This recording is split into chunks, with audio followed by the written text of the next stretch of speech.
असं आहे की संविधानिक पद्धतीने मोर्चा काढण्याचा प्रत्येकाला अधिकार आहे। माझा त्यांना सल्ला राहील की दोघांनी वेगळे मोर्चे न काढता एकत्रच काढलेलं अधिक चांगलं। आणि जर दोघं एक मराठी भाषेसाठी एकत्र येत असतील। आता isakal.com आहे देशातील नंबर 1 ची मराठी न्यूज वेबसाईट। प्रत्येक अपडेटसाठी isakal.com ला नक्की भेट द्या। असं आहे की संविधानिक पद्धतीने मोर्चा काढण्याचा प्रत्येकाला अधिकार आहे। माझा त्यांना सल्ला राहील की दोघांनी वेगळे मोर्चे न काढता एकत्रच काढलेलं अधिक चांगलं। आणि जर दोघं एक मराठी भाषेसाठी एकत्र येत असतील तर ठीक आहे, त्या गोष्टीचं स्वागतच केलं पाहिजे। तो गैर राजकीय मोर्चा असेल असं राज ठाकरेंनी म्हटलं। सर्व राजकीय पक्षांना त्यांनी आवाहन केलंय।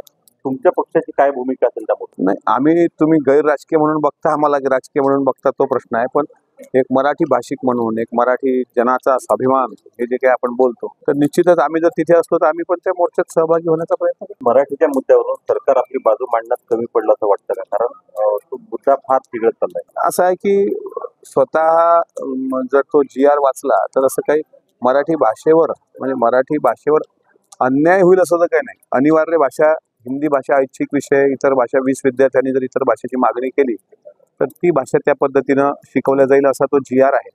कुठं मराठी भाषेवर अन्याय आहे असं म्हणता येणार नाही।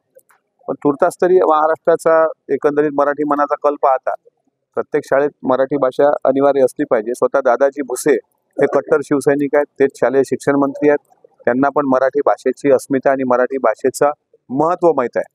त्यामुळे सरकार काही कमी पडलं नाही। पण असं आहे की महानगरपालिकेच्या निवडणुका पण समोर डोळ्यासमोर आहेत, मुंबई महानगरपालिकेच्या। त्या धर्तीवर हे सगळी गिल्ली मिसळ होते आहे का, हे सुद्धा महाराष्ट्र कुतूहलानं पाहतो।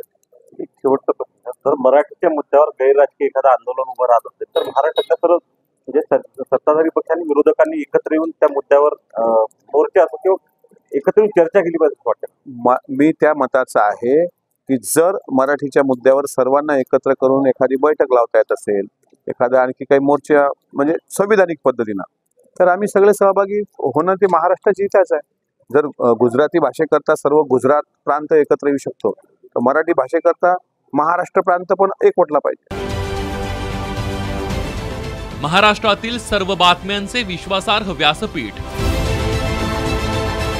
सकाळच्या सर्व सोशल मीडिया प्लॅटफॉर्मला लाईक, फॉलो आणि सबस्क्राईब करा।